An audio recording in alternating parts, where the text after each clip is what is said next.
Hi, today we are looking at the double entry principles. Recall that we talked about transactions in our previous classes. We defined transaction as an exchange for a value or a service or a product. Now we are going to be looking at using the double entry principles in recording transactions.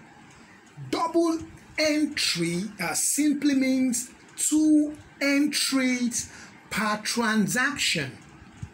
What I'm trying to say is, in every transaction, we must be able to identify two items or two entries from the transaction. Now, the items will normally have one giving out value and the other receiving value. The one giving out value is credited while the one receiving value is debited. What I am trying to say is that in the principle of double entry, in every transaction, two accounts or two items are identified.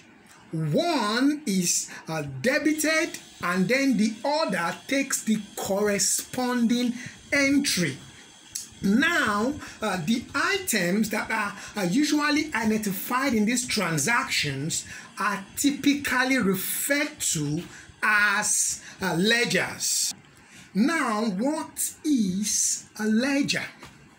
Recall when we were preparing our books of account, also called books of prime entry or books of original entry, we would normally record transactions either in the specific books or the non-specific books. Now, the principal book or the key book that captures transactions from the books of original entry is what we refer to as what? A ledger. I'll say that again.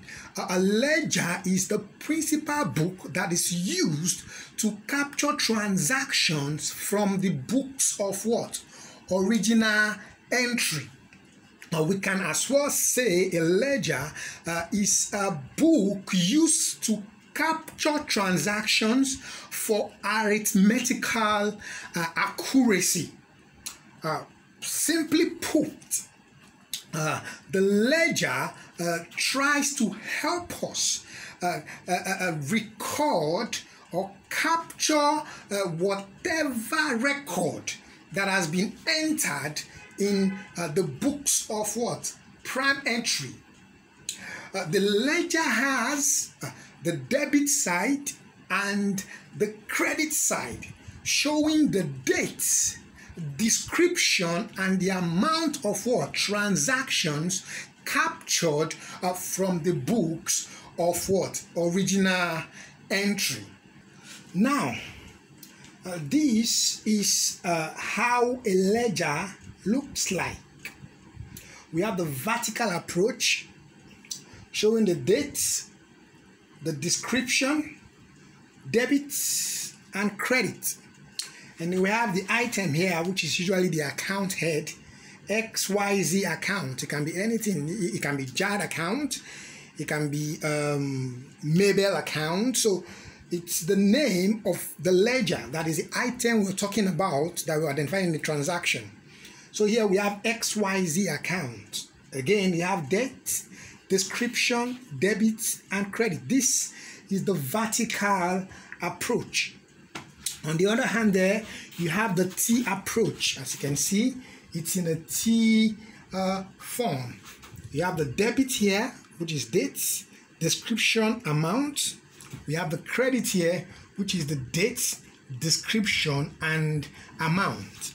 Now, in solving questions, which we are going to be doing in our subsequent classes, we are going to approach, we're going to use basically the vertical approach.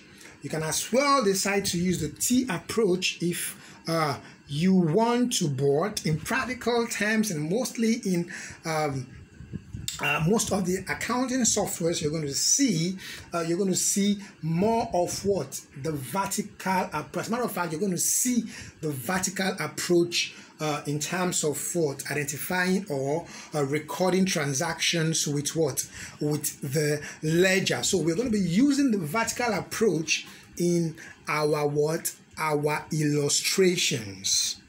Now that we understand or know how the ledger looks like, recall I said it can either be the vertical approach or the T approach. But then the ledgers are classified into two. We have the personal ledgers and then we have the impersonal ledgers. Now the personal ledgers are ledgers opened for individuals or business organizations. Usually individuals are those that can either owe or be owed. Business organizations are those that can either owe or be owed. Now remember, whoever is owing an organization is referred to as as the debtor, and whoever the organization is owing is referred to as the creditor. So basically, personal ledgers are ledgers that are opened for debtors and creditors of the organization. For instance, I opened the ledger for Mr. K. Mr. K is an individual. That type of ledger is called a personal ledger, or a ledger open for XYZ Nigeria Limited. That is a ledger opened in the name of an organization. So that is also called a personal ledger. Ledgers that are open to record transactions relating to individuals or organizations is what we call personal ledgers. Now we have the impersonal ledgers. When we say impersonal, we mean ledgers that are open for items other than individuals or business organizations. And what I'm saying is, if it's not in the name of an individual or another business organization, it is referred to as as an impersonal ledger. Now the impersonal ledger is divided into real ledgers and nominal ledgers. The real ledgers are opened for tangible or existent items of the business. What I'm saying is tangible items of value of the business. When we open an account in their name, or we open a ledger in their name, we refer to them as real ledgers. For instance, a ledger open for building, a ledger open for equipment, a ledger open for tools, ledger open for furnitures, a ledger open for land. These are real ledgers. Now, nominal ledgers are ledgers open for items of value that exist only in the name, or we can say they are intangible items of value. They are not tangible in nature, but they have value that will help in the reporting of the activities of the organization. So such items are referred to as nominal ledgers. They exist only in the name, but they are valuable in reporting the activities of the organization. For instance, we have sales, ledger, for instance, discount received ledger, the rent ledger, the insurance ledger, transportation ledger. These are specific items whose ledger are valuable in terms of reporting the activities of the organization, okay, but they might not be tangible compared to what? The real ledger. Now, let's quickly try to identify transaction items or ledger items. This is a basis, or this will help us with an understanding of the illustration proper. Remember, I said that double entry principle or double entry means what? Identifying what? Two ledgers in a transaction. One is debited and the other is what? Credited. Or we can say it simply means identifying two items in a transaction with a debit entry having what? A corresponding what? Credit what? Entry. So having understand that, we can now take some very simple what? Examples here. So we see the first one here. They said started business with cash in the what? Bank. This is a transaction. From this transaction, we are expected to get two items out of this what? Transaction. And if you look at it, basically when you start a business, the term is referred to as what? Capital. So we have started a business with a capital of an amount. So it could be capital of 1 million, it could be capital of 2 billion, okay? But the idea is that in this very transaction, we are going to identify two items, which is what? The bank, that's the money that we paid into the bank to begin the business, and the capital. So the two items identified in this transaction is what? Bank. When you hear bank, it means cash at bank. So usually when we say cash at bank, we just use bank to represent it. So we have bank, and then we have what? Capital, as the two items are identified in this what? In this transaction. So the ledger account in this transaction will be the bank ledger and the capital ledger. The next one says cash withdrawn from bank for office use. Remember, we can have cash in the office, and then we can have cash at the what? Bank. So there are two transactions or two items here. Cash withdrawn from the bank. The money is moving from where? From the bank to the office. So we have cash in the office and cash at what? Bank. These are the two items identified in this what? Transaction. So we have cash and what? Bank. The next one said paid for electricity in what? Cash. So what are the items you can identify in this transaction? Electricity and what? Cash. Electricity and cash. Bought goods paying by check. When you buy goods, we refer to it as what? Purchases. So you're using check, and the check has to go to the bank. So there are two items here that has been identified: the purchases and the what? Bank. Okay, and then understand that it is also possible for you to say you have identified what? Inventory, or you have identified what? Stocks. Okay, but understand that the cost of the stock, okay, is also forms part of the what? The purchases. So we decide to use what? Purchases and what? And bank, because of the check here. The check is going to the bank. And then we have the next one here, sold goods for what? Cash. Here we have sales and what? Cash. So we have cash and sales as the what? Items identified here. Then we have paid for insurance in what? Cash.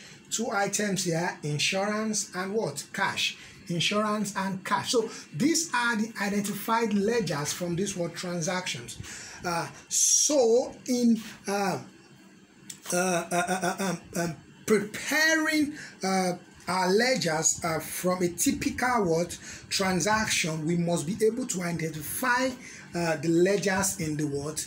In the transaction. So this is just like a very simple example of preparing us or making us understand a way to identify transactions, or to identify items or ledger items in the transactions.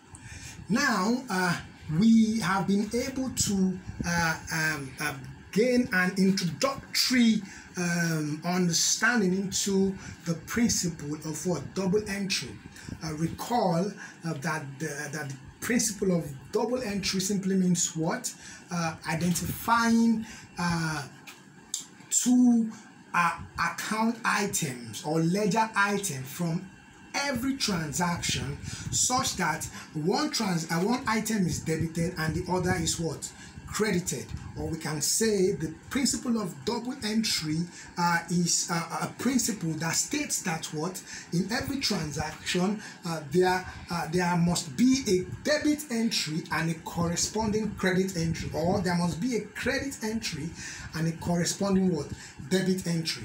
And then we were able to also explain to you that the items identified in the transactions are referred to as ledgers. And then I was able to explain to you that the ledger is the principal book of account that captures transactions from the books of prime entry, or the books of original entry. I also told you that the ledger can also be seen as the key book of account, or the principal book of account that captures transactions for arithmetical accuracy. I also told you that the ledger can be prepared in the vertical form, or the T form. The vertical form gives you date, description, debit, and credit.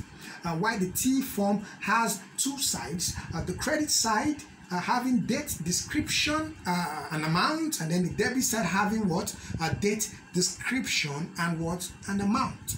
I also explained to you that the ledgers can be classified into personal ledgers and impersonal ledgers. I told you that the personal ledgers are ledgers that are opened for individuals or business organizations.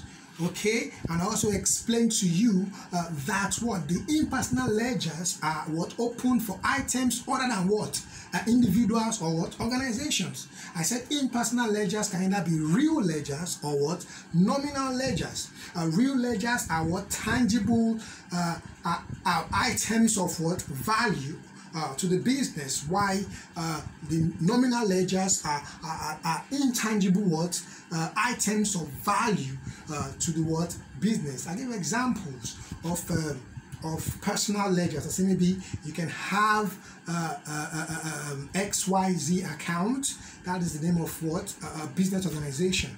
I give an example of the ledger, say building, say equipment. I give an example of the nominal ledger, say insurance, say sales, say discount receipt.